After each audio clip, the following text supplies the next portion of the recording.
my name is Linda Lawrence, and I am a volunteer with the American Red Cross. Most of you know who I am, but there's a lot of people who do not know exactly what the American Red Cross does. So one project that I'm doing, or area, is prepare, respond, and recover for the DCS, the Disaster Cycle Services.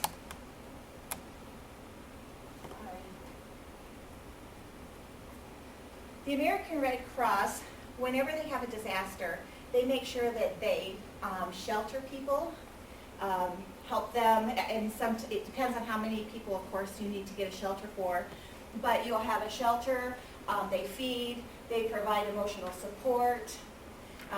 If we need blood, we have the blood services over here.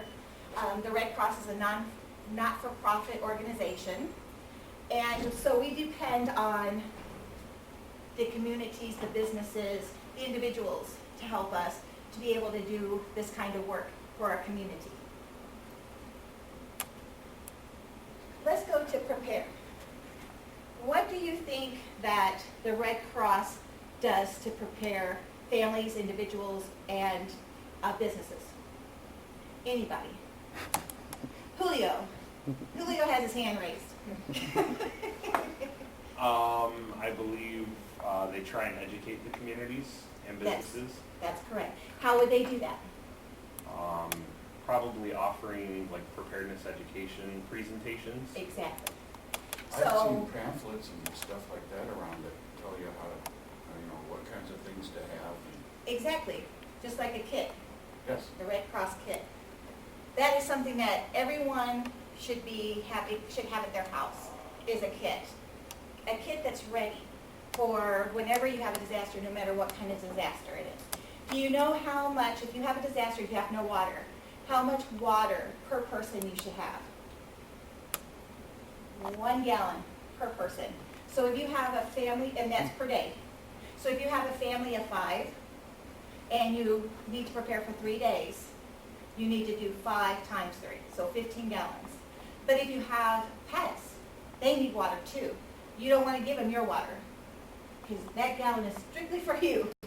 So that's something that you need to be aware of as well. The American Red Cross has these for sale at their store, or this tells you what you can get ready. So if a disaster strikes, if you have pets, that would be making sure that you have your medication for yourself, for the pets. Everything should be ready, just in case. The next thing I would make sure that you do also, or go backwards, excuse me. What I would do next is I want to talk about the home fire campaign. So we all know that what we need to do with our kids. So the fire campaign that we're doing right now is we're going to homes and we are installing smoke detectors. It is a free service. We have 10 counties that we do. Right now we have the Lansing volunteers, Lansing Community College volunteers for the Fire Academy, who's also going out with us and installing. And that is where Balin's at today, is he has some homes that he has to get ready for, and they're going to install.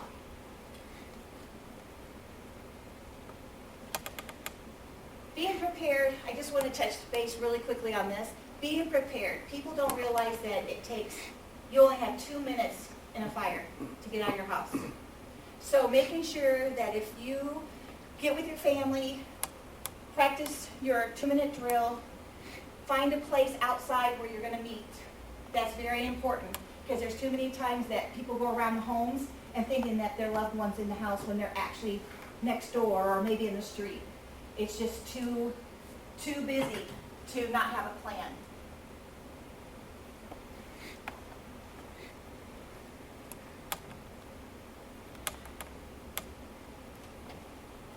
Okay, we're going to go to respond. Respond. The disaster action team, which happens to be something that I am on, I'm a volunteer, but I'm also in training, and then Paul is also on the DAT team. What the DAT team does is they get called out, and they actually will go and be at the fire, if we're called out by the fire department, correct? We get called out by a fire, the firefighters will call us. We come out there, we make sure that we help the family who might have lost their whole entire home, all their belongings, or if they have to rebuild for some reason, they need a place to stay. We're going to go out there, we're going to help them. We're going to make sure that we provide what we can, whether it's financial, getting them blankets, anything that will help them get back on their feet as soon as possible, but make sure that they have a place to stay at that time. Also, the debt team is on call 24/7, 365 days a year. The debt team is all volunteers, so that if you're interested in that, I would definitely do some research on it and see if that is something that you would like to do, because I love it. I think it's one of the best things that I've ever done, is being able to be there to help people. Though I'm training, I'm getting some really good information and some really good support.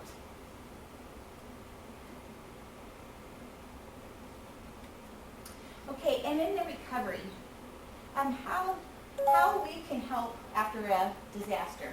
What do you think that we can do to help people after a disaster? Yes, we follow up with them to make sure that they're still Doing well. and not in any more need. Exactly. That's one really good thing to do, is always follow up with them. Because you don't know, everything is so quick and so fast, and everybody is really stressed out when the disaster occurs, but you need to go beyond that. And when you come back 24 hours, call them. Maybe a social worker might call them. Maybe somebody, a nurse might call and make sure, because a lot of times, well, I've been on 2, and I know that medication has been one very important thing where they can't go back into a fire and get their medication. First of all, we don't want them to, because it's all now smoke, it's been in the heat, so you're not really sure if you're getting the kind of medication at the milligrams or how often, but we've had no problem with getting the nurse to call it in for us, so that helps. Yeah, that helps a lot. After a disaster, communities and families turn to the Red Cross, of course. We, again, provide safe shelter, hot meals, and relief supplies, emotional support, and the Red Cross really focuses on relieving immediate disaster cause needs so that the families can get back on their feet. Another thing that we do is we make sure that after the disaster, we leave them a booklet, a folder, and it has numbers in it where they can be reached, or where they can get help, extra help that we could not provide for them through the Red Cross, but they might need clothing. So they have a paper that says Volunteer of America, maybe the homeless shelters, because they have stores and stuff, and so that would be another thing that would help them out. So we give them all that information so they can just get going with the recovery part, because you want them to start recovering and get back to normalcy as soon as possible, to be able to live like they were living before. I'm not really sure how many more minutes I have, but I want to first thank you for coming and spending your time with me. So now I have questions and answers. I think you have 5 minutes. Yes, Julio. I have a question. I know you mentioned in your presentation that the Red Cross utilizes resources such as they can give some funds and things of that nature, maybe even like a bottle of water or some type of assistance. Where does the funding come from for the Red Cross? Is that like through government agencies or? It mostly comes from the public. Okay. People donate, fundraisers. So it comes from us, it comes from you, it comes from your neighbors. And if there is government funding, like maybe a grant of some sort, of course, I'm sure, I don't know enough about that side, but I'm sure that there's somebody here that would make sure that if we qualify for a grant, we would be able to get the grant, or get a grant, or something to help us out. But mostly, it's from everyone here, all your neighbors. Do you have a question? I know you do. Doesn't the Red Cross also offer classes on things like Yes, they life do. savings? Yes, and that would be the preparedness, which would be nice. They have CPR. They have blood drives, CPR. Some branches, ours does not, but they have the swimming, teaching kids how to swim. They have Julio. What more do we have class-wise? I know with me being a volunteer, I'm learning a lot of different classes that will help me be a better, volunteer. But as for classes that you can pay for, I would say CPR would be one of the biggest. As far as unique courses, I think the Red Cross has like pet first aid, babysitter training, so, yep, Oh, so. that would be very good. Aquatic training for lifeguards, so a lot of unique ones. Pet training. There you go. She's getting a kitten possibly for. Yes, Andre. So if I wanted to get a first aid course, because I'm a 4.5-year-old, I would call and it.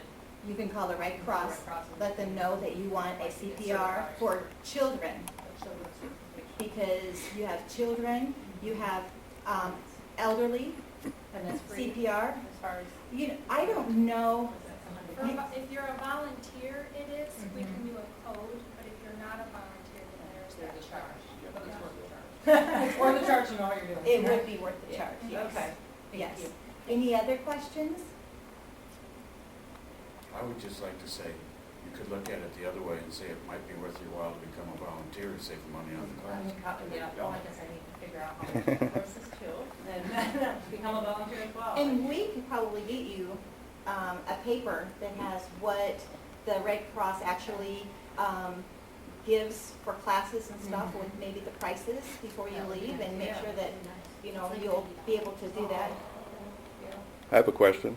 Yes. When you install the fire alarms, Yes. you say you install the fire alarms in people's houses. Do you also walk them through the safety drills they have to learn and practice and stuff while you're there with the?